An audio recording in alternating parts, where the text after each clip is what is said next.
program of PSED. 1995, ayan na, MDE program na. That is where we have now. 1995 and we entered 1997. So initially, PD was created to be a training ground for middle-level government personnel, but later it attracted participants from NGOs and the private sector. Yes, and today, 58 years later, we are having a conversation with finance and budget secretaries on financing sustained economic growth. And both secretaries, as mentioned by Sir Nonoy, are alumni of the PDE. A night of fellowship among PDEians or MDEians will follow after the conversation.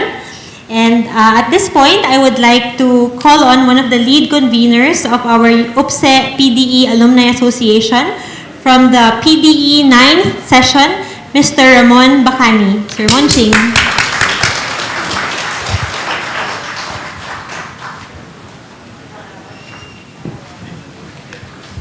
Mahirap yatang sundan si Nonoy. Anyway, good afternoon to everyone and welcome to the PDE Alumni Association Reunion 2023.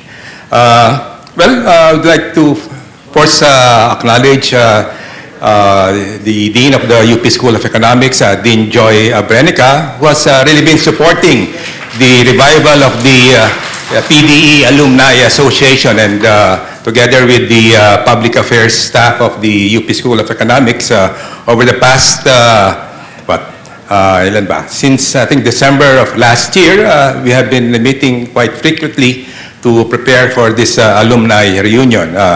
It was postponed twice, but finally we're having this alumni reunion this afternoon, and we'd like, of course, to thank our guest speakers who will be properly introduced later by our host. No? But let me just say that, I'm proud to say that I belong to the 9th session, and it was the 9th session then headed by Chito Sobrepeña, who spearheaded the first alumni homecoming. That was way back in 1974. Before we finished our PDE program, I think the formation of the association was one of the main achievements of the 9th session. And we have two other members of the 9th session, Mr. Salvachera and Mr. Mijares of NEDA and DepEd. So I'm very proud to have them with us. And that was the start, 1974, and it was followed later on by an alumni reunion in 1980, wherein we were able to put together the first alumni directory. Chito has a copy of the first alumni directory, which covered from the first session up to, I think, the 15th session, because the 15th session was the one which led the organization of that alumni reunion. Then there were succeeding alumni reunions. I was told that the last one before this one was in 1999. And so we're very happy that we're having this reunion this year. But we are preparing for a bigger reunion, hindi ba, Dean Joy, and which will coincide with the 50th anniversary of the Philippine Center for Economic Development. And so we hope to see everyone, and I'm hoping that the representatives of the different batches will try to get in touch with their batchmates so that we can have a much bigger reunion come next year as part of the 50th anniversary celebration of the Philippine Center for Economic Development. So that's just a brief background of the alumni reunion, and of course the efforts at reviving the PDE Alumni Association, and we're very happy that the UP School of Economics is supporting us in this effort. So I think I'll just end on this note. I think we have a very tight program for this afternoon. As mentioned by Nonoy, we have the first part, the conversation with the two cabinet members under the current administration, and then this will be followed by a night of fun and fellowship, where our organizers have promised a lot of prizes and surprises. So So thank you very much, and welcome again to the Alumni Reunion, PD Alumni Reunion 2023.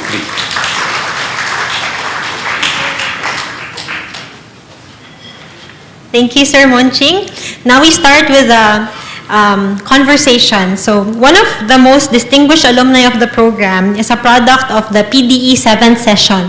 He also happens to be the public finance policy professor of my batch, so you're very lucky. Dr. Diokno is the current Secretary of Finance. Prior to his appointment as Finance Secretary, he served as Governor of the Bangko Sentral ng Pilipinas from 2019 to 2022. Under his leadership, the Philippine Central Bank was among the first to respond to the unprecedented COVID-19 pandemic and deploy decisive measures to cushion the adverse impact of the pandemic to the economy and to pave the road to recovery. Before taking charge of monetary affairs, he served as the Budget Secretary under 3 presidents, where he pursued an expansionary fiscal policy to finance investments in human capital development and public infrastructure.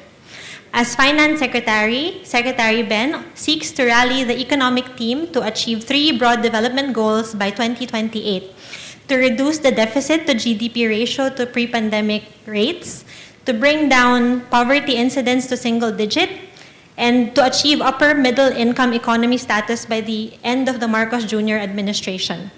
Secretary Diokno seeks to go beyond headline economic expansion and achieve a brand of inclusive and sustainable growth with equity. He is also Professor Emeritus of the University of the Philippines, Diliman, and he received an honorary Doctor of Laws degree from the University of the Philippines, the highest academic rank and honor conferred by the university. So now, it's my great pleasure to introduce to you Secretary Ben Diokno.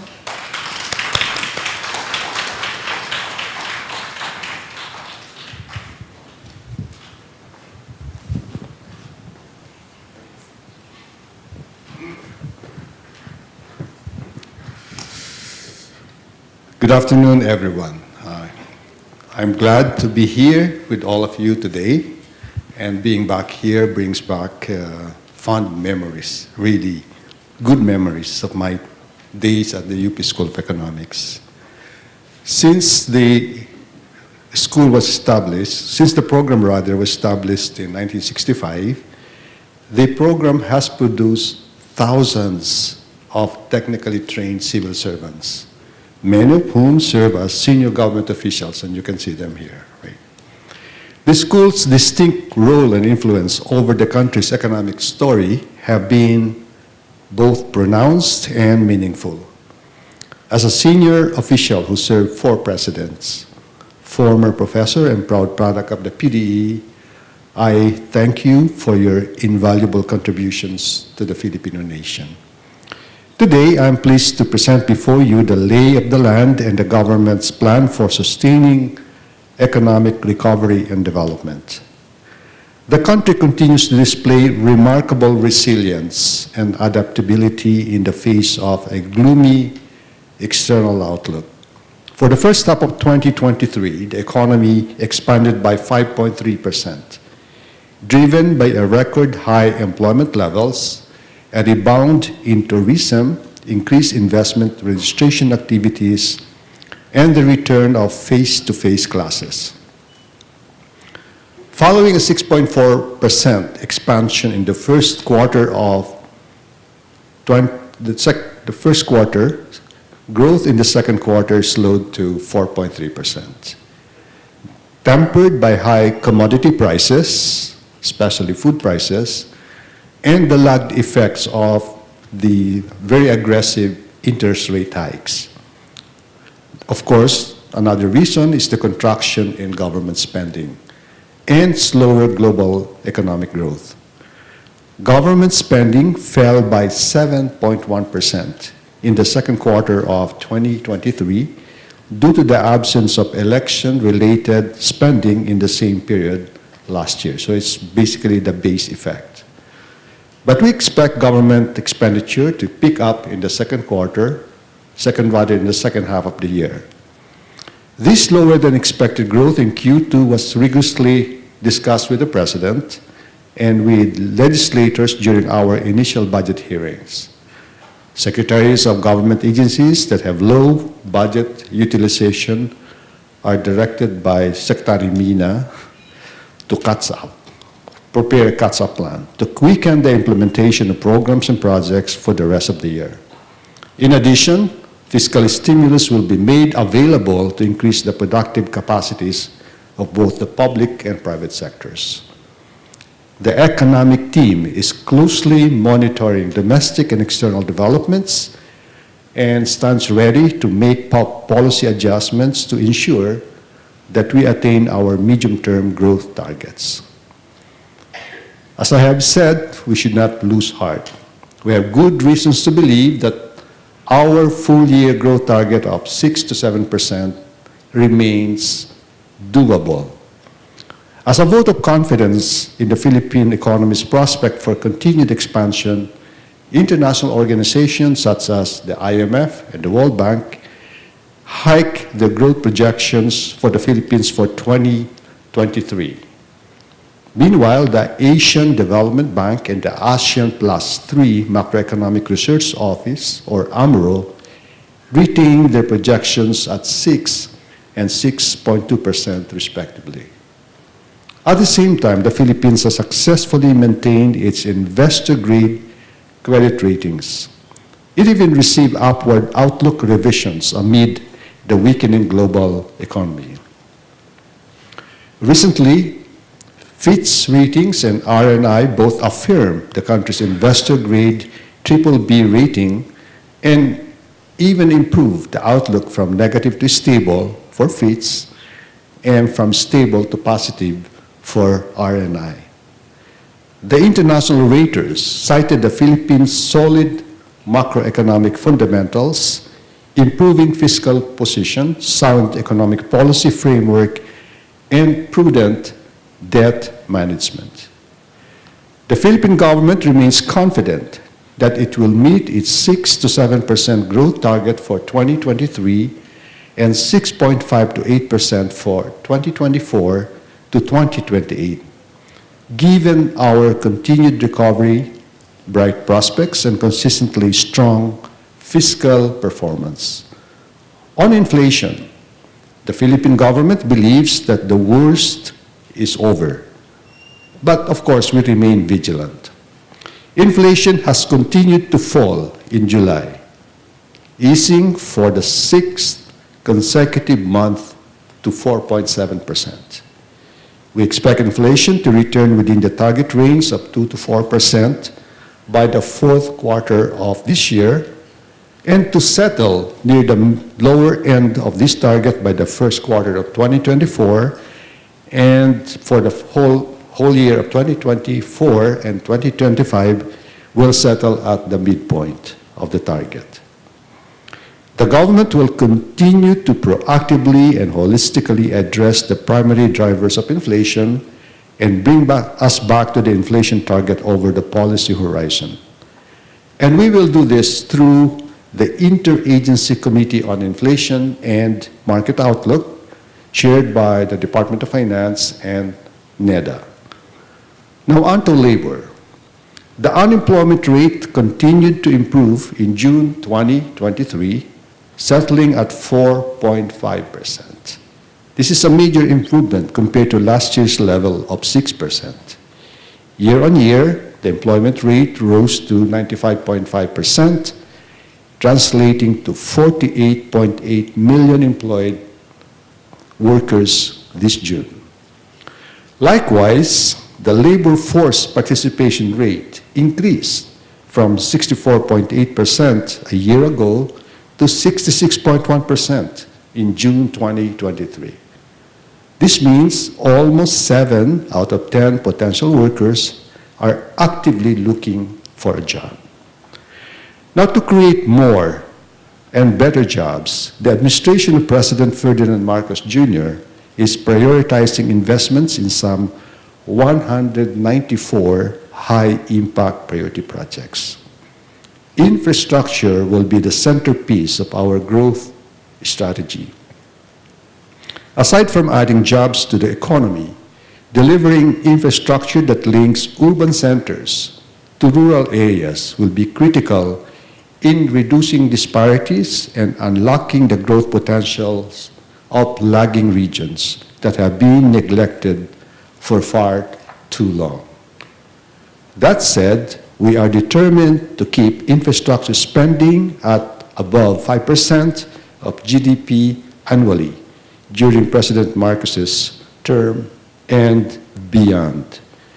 To achieve this, we intend to tap private investments by improving the current public-private partnership framework. Towards this end, we revise the implementing rules and regulations of the BOT law. We revise the Investment Coordination Committee guidelines on PPP approvals and the NEDA Joint Venture Guidelines. And meanwhile, the proposed Public-Private Partnership Act is nearing approval by Congress. Why are we strengthening the PPP mechanism? First, it quickens the preparation and completion of high-impact infrastructure projects. Second, by cutting the need for financing infrastructure projects through the budget, it widens the fiscal space for other priority programs. And finally, it brings in private capital, expertise, and innovation to the task of nation building. Now, since the start of this administration, the NEDA board has approved 4 PPP projects, namely the UP-PGH's Cancer Center PPP project, the Tarlac-Pangasinan-La Union Expressway, or the TIPLEX Extension Project, the Rehabilitate, Operate, Expand, and Transfer of the Ninoy Aquino International Airport PPP project, and the Upgrade, Expansion, Operation, and Maintenance of the Laguindingan International Airport. These 4 projects amount to approximately 212.8 billion pesos. The groundbreaking reforms in the PPP approval process made possible the speedy and efficient approval of projects at an unprecedented speed. We will continue to work closely with the relevant agencies to ensure that the country's PPP ecosystem delivers the maximum benefits for the Filipino people. Now I invite you to take a close look at the Philippine Development Plan 2023-2028. This plan contains the administration's overall strategic framework, legislative priorities, and policy direction over the next 6 years. The PDP is anchored in the President's 8-point socioeconomic agenda that lays out strategic interventions to decisively address various challenges to recovery. In the near term, the agenda tackles urgent concerns confronting the Filipino public, particularly the impact of inflation on consumers and the lingering economic scars from the pandemic. Over the medium term, we envision a vibrant and dynamic labor market that supports the country's shift towards a modern, digital, and green economy.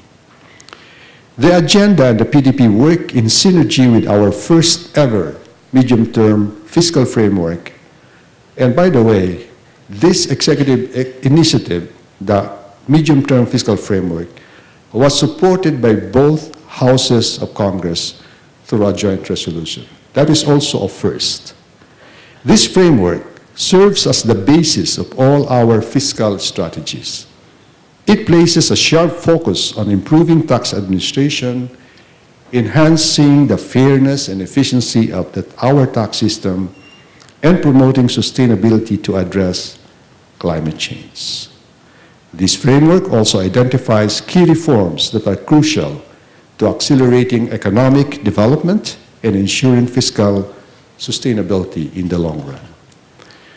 The needed reforms include the following: excise tax on single-use plastics, rationalization of mining fiscal regime, motor vehicle road users tax, excise tax on sweetened beverages and junk food, tax on pre-mixed alcohol, value-added tax on digital service providers, carbon taxation, capital market development bill, and the military and uniform personnel pension reform bill.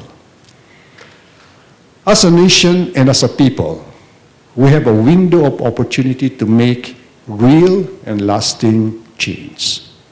We should use this to pursue sound and progressive fiscal policies delivered through appropriate reforms. So I invite you, my fellow alumni, to join us in this journey. Whether you're in business, public service, academe, or simply retired, I firmly believe that together there is much we can do to improve the lives of the Filipino people. Maraming salamat po.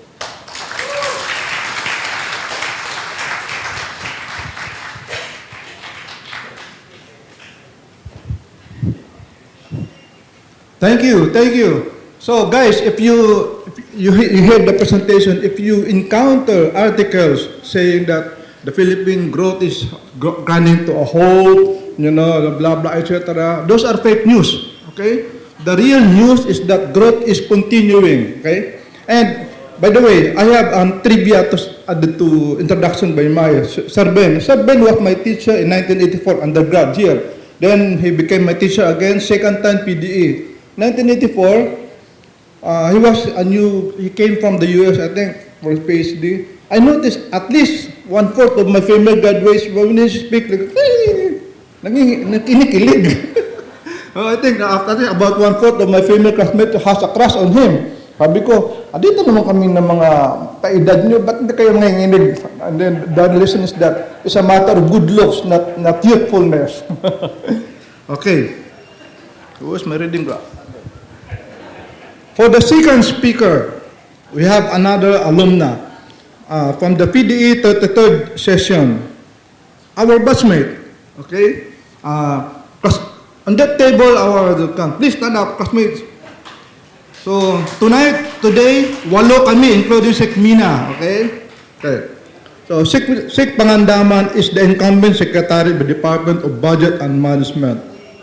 She carries with her 20 years of government service, having worked in the legislative and executive branches, unparalleled expertise in the areas of public policy governance, economics, and fiscal management.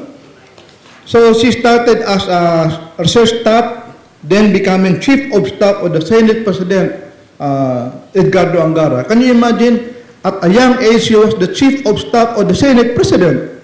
Okay, and after that, Sec Ben invited her join the DBM. So she became Undersecretary of DBM.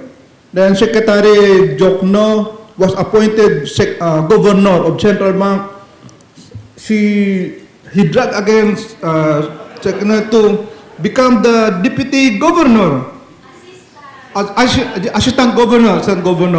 So sometime in a week after, 2 weeks after the election was, so Sec Ben Diokno was announced, DOF Secretary, sabi ko, si Mina, Sec na ito. And I was, to the surprise, he became a secretary, okay?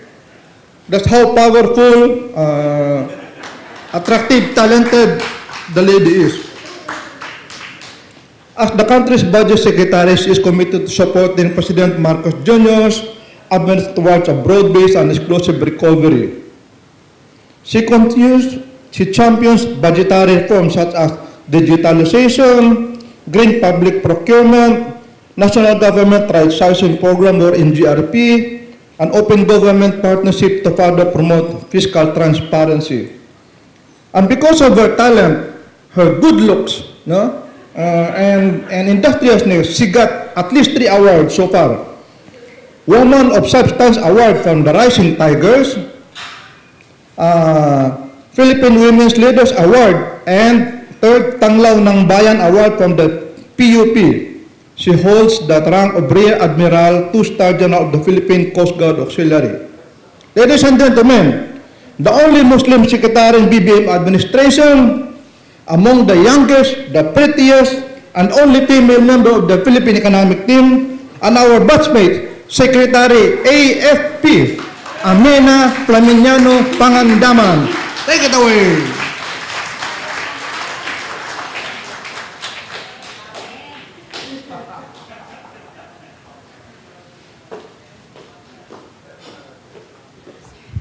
So obvious po, no? Na magkaklase kami at magka-batch kami. Pero okay na rin kasi merong beautiful knocks. A pleasant afternoon to all. Assalamualaikum warahmatullahi wabarakatuh. First, I would like to thank the UP School of Economics for this invitation, with, of course, my former professor, my mentor, and someone whom I am now honored to call my colleague in the Cabinet, Department of Finance, the head of the economic team, Secretary Benjamin E. Diokno, who will forever be my professor. Thank you also to our dear participants for being present today, especially to the alumni of UPSE Program of Development Economics. It certainly feels good to be back in the halls of this institution that rigorously train us to be prime movers and leaders in our field. And of course, again, kahit inunahan mo ko, special shout out to our batch 33 of PDE. Indeed, UPSE prepared me for the work in the Senate, in the Executive, and even in Bangko Sentral ng Pilipinas. And I am grateful for this privilege to present to you today our country's socio-economic agenda and reforms toward transformative governance.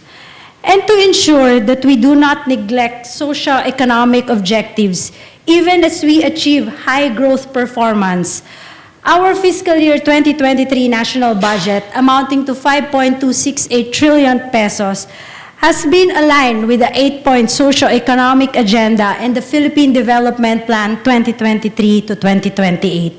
Thus, the social services sector, comprising education and health, has been given the highest budget allocation with 2 trillion pesos, or roughly 38% of the 2023 national budget, while the economic services sector has been given the second highest share with 1.62 trillion pesos, or 30.8% of the total national budget.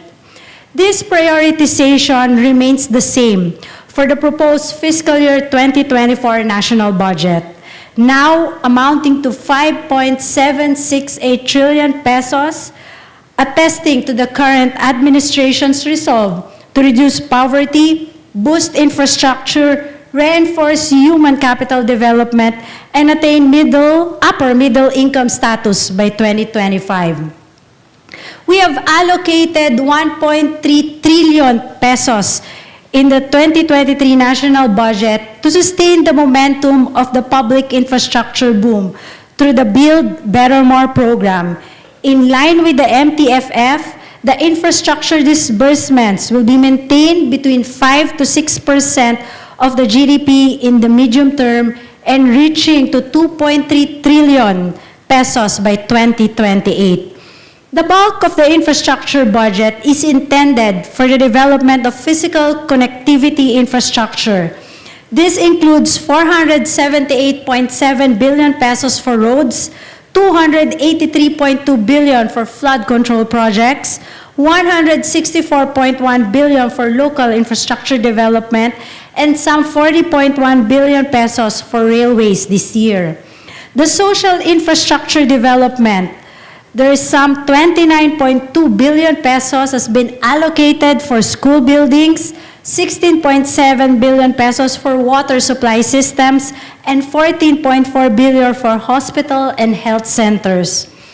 Meanwhile, some 3.7 billion pesos has been allocated for power supply systems, 2.5 billion for housing and community facilities, and some 30.1 billion pesos for irrigation systems. We are also keen on improving our digital infrastructure.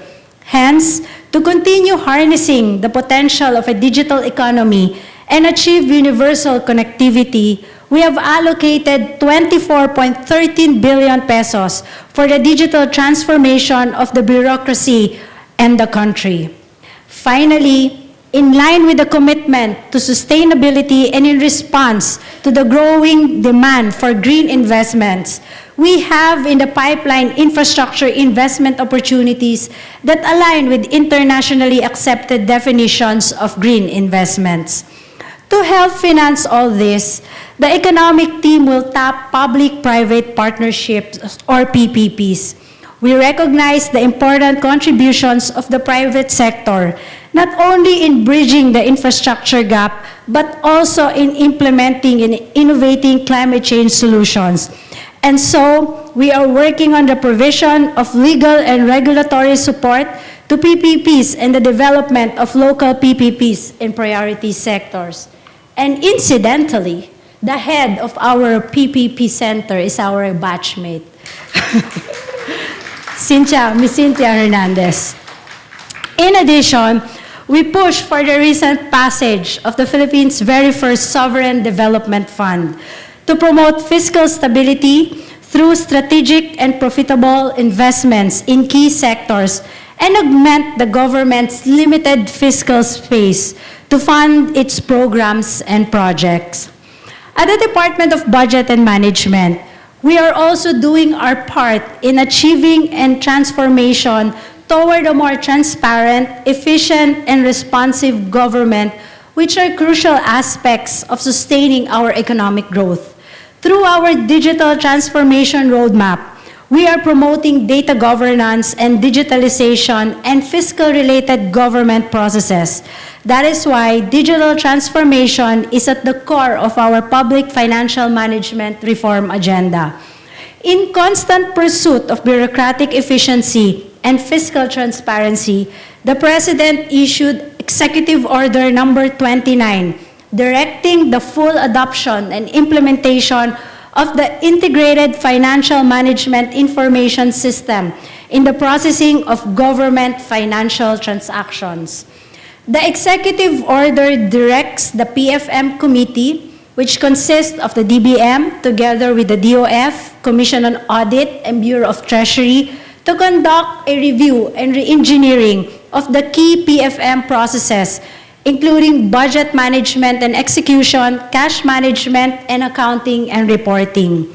We will also develop a PFM reforms roadmap to expedite the development of IFMIs while ensuring harmonization of policies across oversight agencies. And in line with our PFM reforms, we'll also presenting to the President on Tuesday our proposed amendments to the decades-old Government Procurement Reform Act, authored by the late Senate President Edgardo Angara. I am also delighted to share that we have taken great strides toward open governance in the country with the signing of the Executive Order Number 31, institutionalizing the Philippine Open Government Partnership, or PHOGP. Over a decade since the Philippines became the founding member of the Open Government Partnership, it was only institutionalized this year, a testament to this administration's commitment to promoting transparency, strengthening social accountability, and empowering Filipinos to public participation. With all these developments, I hope you can see that our government is working, and more importantly, the Philippine Economic Team, all from UP, is working very hard. So, more than the kaya ipagdasal nyo, Diyos ko. More than the good news of our credit ratings, the S&P Global Market Intelligence Forecast has declared that the Philippines is on its way to becoming a $1 trillion economy by 2033.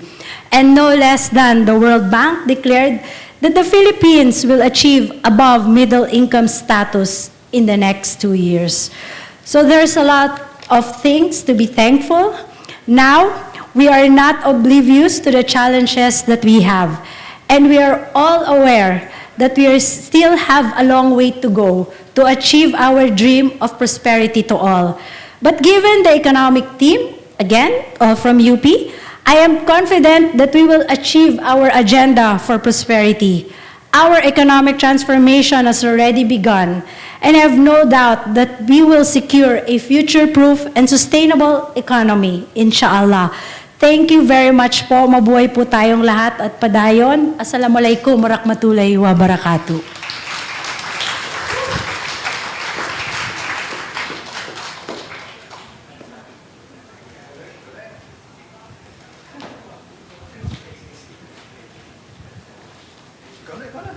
Thank you, TBM Secretary Pangandaman.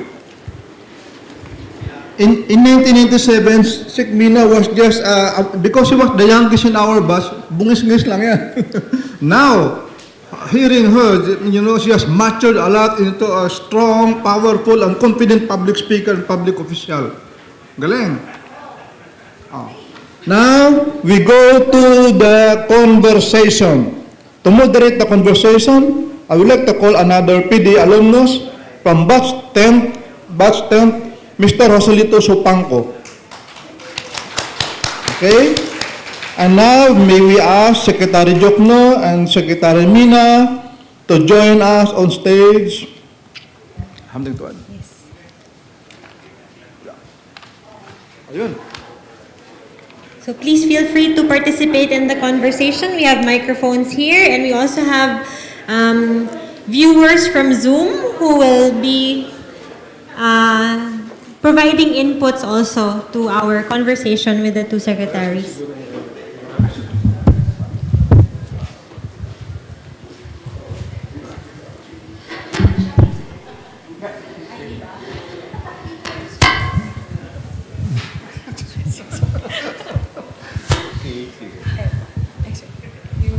Hello.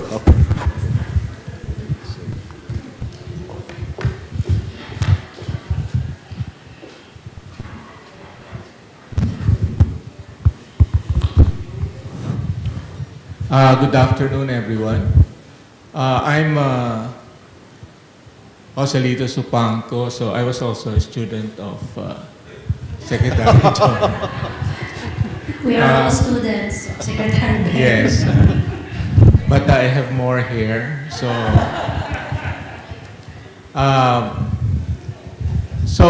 we would like to invite for questions. Especially directed first to Secretary Diokno, who has to leave in a short time. So, We got 20 minutes. Okay. yeah. Okay, good. Any questions?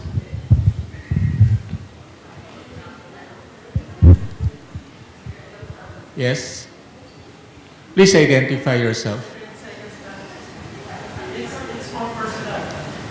Personal. Secretary, as an advocacy in terms of getting the POGOs out, what is the Getting what? POGO? Kasi you've had some statements in the past that you would want POGO, that you would want the POGOs out. And I know that it's more of a personal advocacy on your part. I don't know whether it's shared by the economic team. But POGO has been in and around the news, more on the bad side rather than the good side. But would you get... Actually, it's not personal. Okay. There's a sound reason why I'm opposed to POGO. But the first one is it has a reputational risk for our country. Because POGO has been stopped in China, stopped in Cambodia, etc. So people are asking, why is the Philippines encouraging POGO? So siguro, ang implication nun, because maybe the Philippines is a soft state. So there's that argument.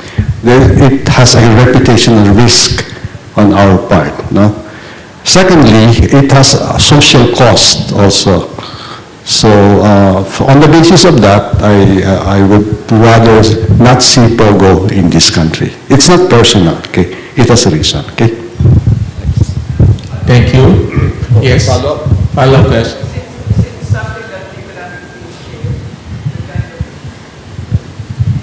Is it something that the economic team shares?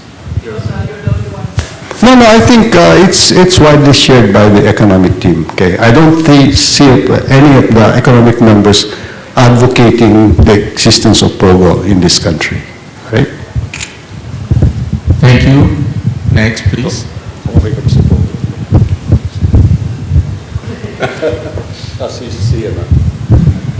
Good afternoon, Alex Escucha. Si Mr. Escucha. I have to identify myself pala properly. President of IDEA Okay, and Chairman of the UP Visayas Foundation. good. I'm not worried GDP growth because even with the supposed decline in government spending, the slides that Secmina was showing was that in absolute amounts, the infra spending was actually slightly higher, except that because of the higher spending in 2022, 5.8% of GDP infra spending in 2021, and similarly, 5.8% spending in 2022. So even if you maintain that spending in absolute amounts, complete the budget as you spend the budget as planned according to the DBCC numbers, the infra to spending to GDP ratio will still go down from 5.8 to 5.3%. But it's still more than double in the years of the Pinoy administration.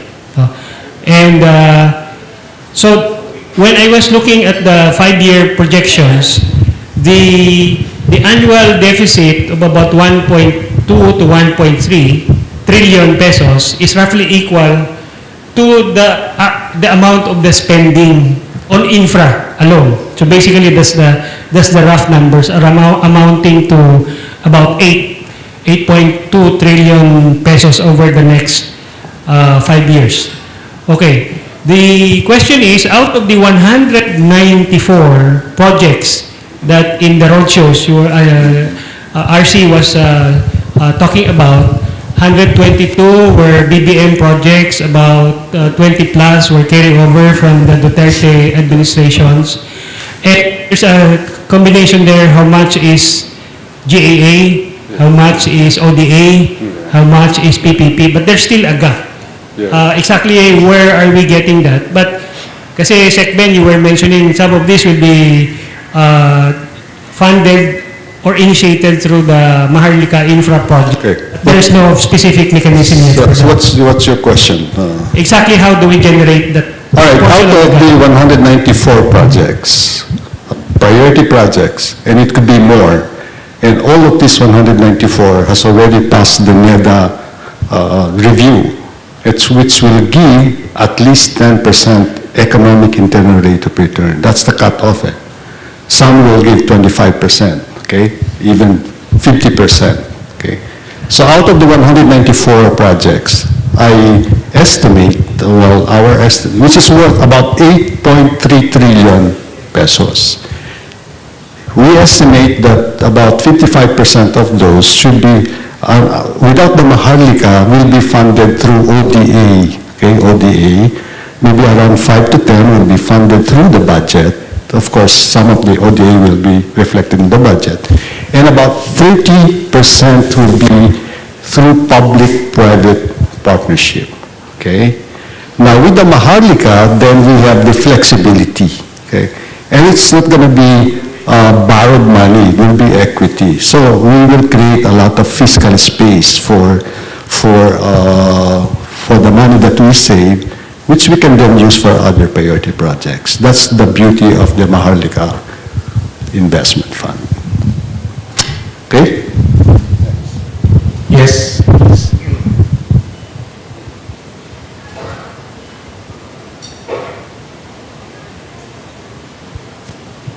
Vic Balatico po from Cagayan State University, batch 33rd. Sir, can you comment on the sustainability of the free tertiary education? Free tertiary education. Well, okay. I must admit that during the Duterte administration, we really fought against this, free tertiary education, okay? I think it is, in fact, anti-poor, right? In the sense that maraming mga mahihirap hindi naman nakakarating ng college, di ba? So this is really a subsidy to those who can pay their college education. So in that sense, that is the main argument. Plus, it really creates a lot, I mean, it consumes a lot of funds, right? To me, if you really want to help the poor,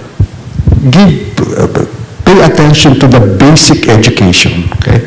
Pag pinag-uusayan mo yung elementary, secondary education, then you increase the chance for them to enter the SUCs, no?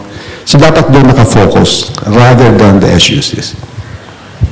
Ang concern po kasi namin, from SUC po ako ay parang nararamdaman namin yung parang medyo limitado yung parang hindi kagaya dati na regular yung pag...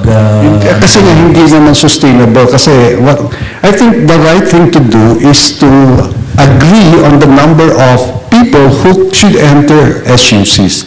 Magbigay kayo ng exam. Let's say only X thousand can enter doon. Then, the funds will be adequate. No? Pero ngayon, maraming gusto mag-enroll. After 1 year, nag-drop out. Hindi pala nila kaya yung kolehiyo, di ba? Ganyan situation, di ba? Yes. So, nasasayang ang pera. Okay? Thank you, sir. Thank you. Yes, please.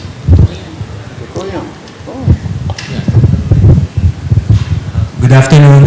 My name is Anton. I'm from Senate. This is regarding the military and uniform personnel pension reform. The Secretary of Defense, Gilbert Chodoro, recently came out with a statement basically saying that he is opposed to the current version of the MUP bill in the House. Have you talked to Sec Chodoro regarding this, and what are your plans moving forward to promote the push for MUP pension reform? The answer is no. Okay? Let me tell you the process. Secretary Gibo was named after our extensive consultation with the military. No? And we presented what to me is a reasonable proposal. Tatlong groups yan eh. Those who have already retired, those who are in active service, and those who will enter, yung new recruits. So sabi namin, yung naka-retire na, huwag na natin galawin yun, di ba? Parang that's a contractual obligation of the state with them. So huwag na natin yung galawin yun. Yung those in active service, kailangan naman mag-contribute sila, di ba? Saan ka nakakita ng pension system na hindi ka nagko-contribute, but you direct, walang ganung pension system in the world, di ba? Ang pension system is you got to contribute so that's at some point when you retire, may makukuha ka, di ba? Ngayon, binabudget namin annually. So walang contribution, pero annually binabudget namin. And it has grown so high that it now exceeds the maintenance and other operating expenses plus the capital outlays of the defense establishment. Ganun na kalaki, no? And itong tawag ko nito, elephant in the room eh. Panahon pa ni, kasi nangyari ito panahon ni FVR, no? So dumaan si ERAP, but hindi naman matagal si ERAP. Tapos si GMA, tapos si Pinoy, tapos si President Duterte, si Digong. Hindi nila ginalaw. So this president, the current president, now sabi niya, kailangan talaga namin, we have to pay attention to this, otherwise malakas ang pressure niya sa sustainability ng number one, ng pension, kasi hindi na kami nakakabayad ngayon eh.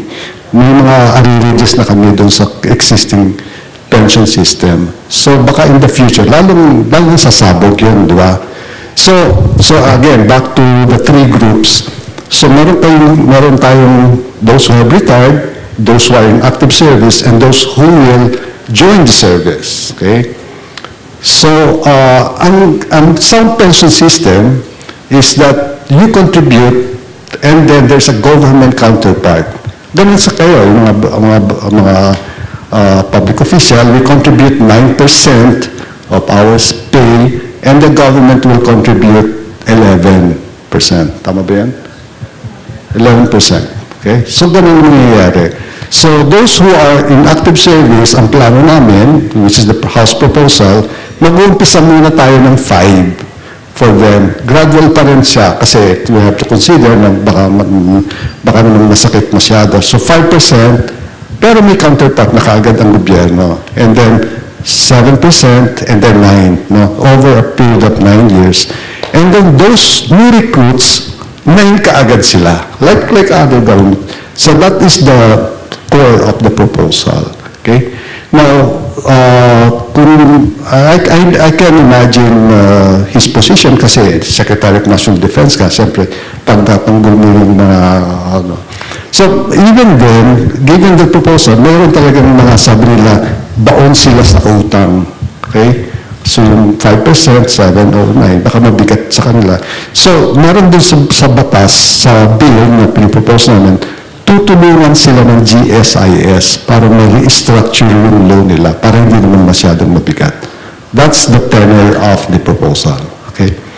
At saka yun, after consultation, nag-form si speaker ng working group headed by Joey Salceda and they came up with that proposal which to me is better. It's not, kasi hindi mo naman pwedeng lahat na gusto mo masunod. Better than the current situation. Okay. Okay. Yes. Good afternoon. I'm Darwin Simpelo, Academic Research Section Head from the Commission on Human Rights. Di po ako alumni, but I want to hear from you, Secretary Diokno. The government is aggressive in pursuing its privatization program. So, on that regard, may I kindly ask what standards are being used to determine which among the state assets should be sold to private entities? From what I understand, this asset should be inefficient, has high operational costs, and consistently experiencing net loss.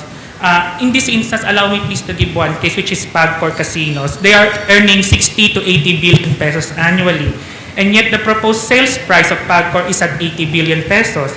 The DOF pegged it, I read it on the news, is at 200 to 250 billion, still quite low, at least for me, if you think about the income generated by Pagcor. So, from a financial and governance perspective, I'm just wondering what standards are being implemented right now by the national government in selecting of which state assets must be privatized. Okay, in general, what is redefined, what's the appropriate role of government? Narito ba dapat ang gobyerno o hindi? So kung hindi dapat tawag ng gobyerno, bigyan mo sa private sector, di ba? That's why we have actually privatized telco. In other countries, yung telco, gobyerno yan, ha? Power, gobyerno. Water, gobyerno. So nag-desisyon na tayo dyan, eh. So privatize na yan, di ba?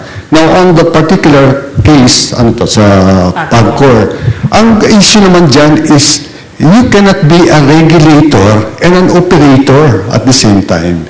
So there are some casino-operated ng Pagcor, dapat they should give those up. Hindi ka pwedeng operator ka at saka regulator at the same time. Yun ang issue doon.